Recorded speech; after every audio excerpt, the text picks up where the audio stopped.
Alive and alert on the north side of the dirt. It is your man D Real coming at you with another Be Real with D Real, where edutainment explains it.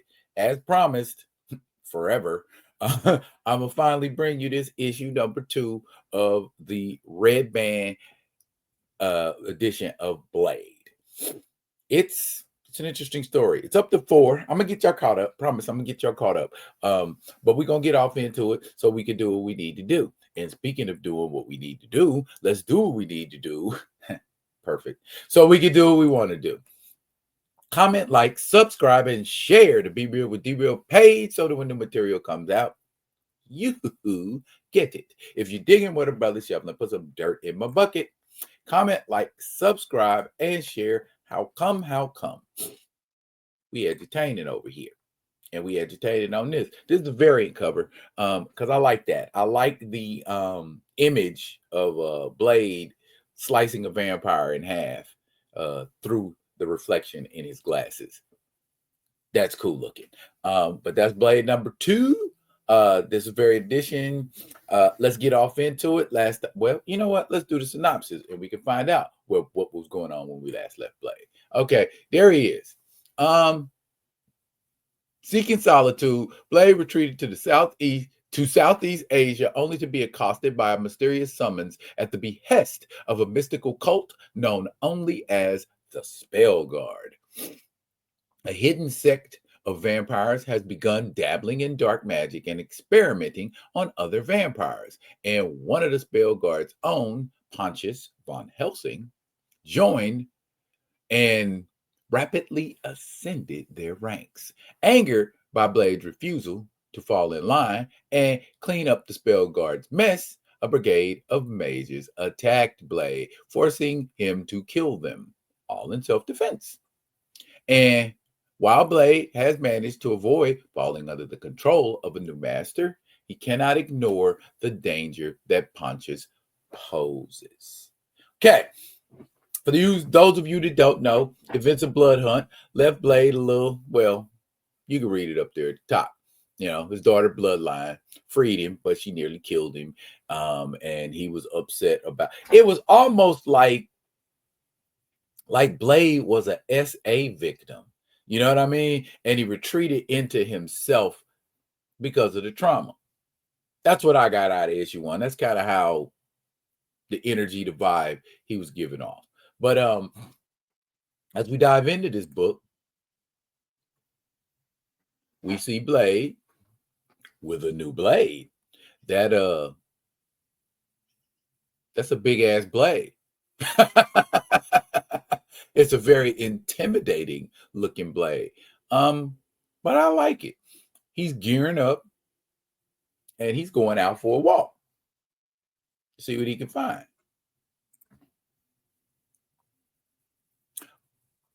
Mowloon City. The energy I get from Mowloon City is sort of kind of like a Madripoor on steroids. As if in response, they don't waste time sticking you up.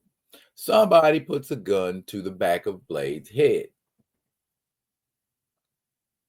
Now, y'all know what's about to happen.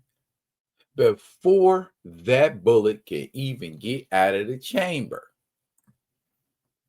Blade done already dodged it and broke that guy's arm and his brain. Yeah, Mowloon City gonna learn about Eric Brooks today. And they all pull up like we getting ready to put in work on this moor. But they don't know that Blade was able to tap into another level of his powers thanks to Dracula, of all people. Y'all have to go and read that other 10-issue Blade story to get the skinny on that. But Blade turns into red mist. Cool. That puts Blade on a whole nother level. So for you people that like to do power scaling, please learn all of Blade's new abilities before y'all start talking about who Blade will or won't be in a fight. And even with these powers, that ain't necessarily no guarantee if he's up in a fight against a real tactician who knows how to counter his stuff. You know, somebody like, oh, I don't know, T'Challa. Yeah, I'm talking about you, Big Jaw. Y'all need to read some comics. Anyways,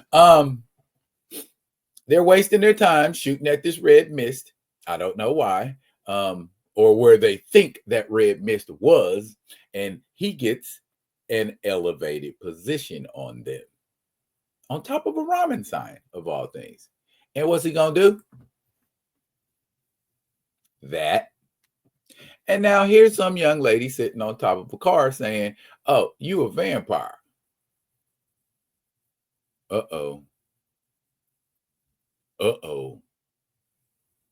Is she a vampire hunter? And is she gonna make the mistake of thinking Blade is a vampire and Blade gonna have to hurt her? Nah, not yet. But here comes some more mugs that want to cause some problems. And she just letting them know, hey, if I was coming to kill you, you know I was coming to kill you, basically. And she's just like, you know, welcome to my little country, and you know, we don't like what you're doing here, but I ain't gonna let people murder you. And she offers to handle this fella on the motorcycle. And boy, does she ever handle that guy on the motorcycle. Ooh, she's strong. So definitely some kind of enhancement going on with this young lady.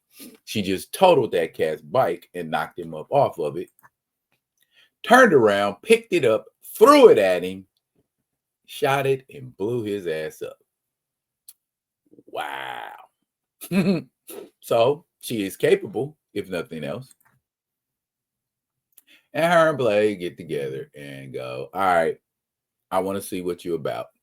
I'm trying to tell you, I ain't no vampire. She don't believe it. And they head off to her little secret headquarters. And we find out when she takes off her jacket, bionic arm. So she's kind of like an Asian Misty Knight.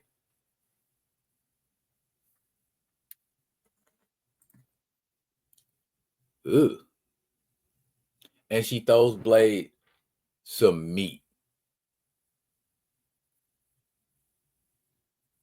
Her explanation is there's blood in it, and you're a vampire. All in the spirit of being a good host. Yeah, okay, good host. Don't mess around and make Eric go off on you. Her name is Elena, we find out.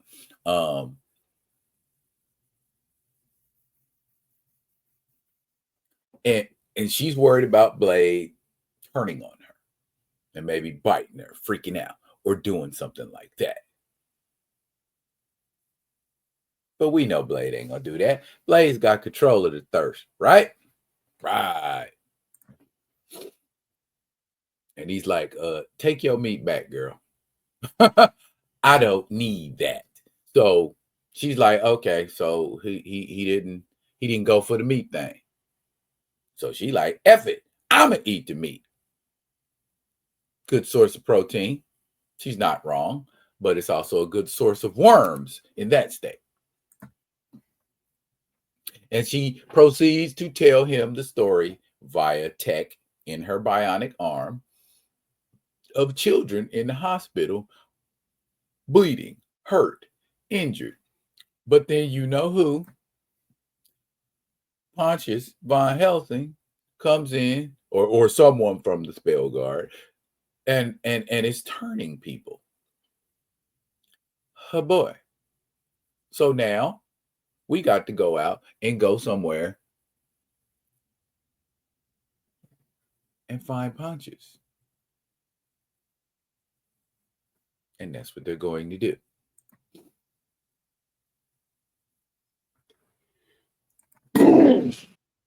Sorry about that, y'all. Um, and as they head out, she's a very thorough person, leaves some type of explosive package in her former, about to be former, headquarters, hideout, whatever you want to call it, and they dip down the elevator into a nice looking vehicle.